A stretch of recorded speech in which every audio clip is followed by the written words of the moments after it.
Roti ni untuk menu baru kita, pilih cheese stick. Pilih cheese stick. Kau tengok besok akan ada cheese terpancut-pancut dekat kita punya booth. Kita letak dekat roti ni. Mestilah besar. Kita dengan abang angkat roti dari India. Memang mamu style tapi kita jadikan dia western style. Kita pakai roti yang gemuk-gemuk gebu ni. Kita akan belah.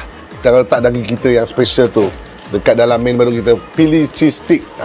Dari Mac Mafia. Okey. Ini kita dapat suggestion roti dekat Brunei. Apa nama kedai bang? Sunrise Bakery Gadong. Sunrise Bakery Gadong. Roti-roti yang dia bagi contoh kat saya. Ni roti ni. Roti yang ini bagi saya tak sesuai sebab kecil. Kita dah masuk daging tu banyak. So the bestnya termasuk yang macam ni yang besar. Kita special order dekat Abang Mahmud. Abang Sarjahan. Ni special order, so kita boleh masuk daging kita kat sini. Kita belah, kita masukkan daging kita penuh-penuh. Ni memang kilang roti. Korang mau tengok sini. Kita tunjuk sikit je. Okay, ni kilang roti.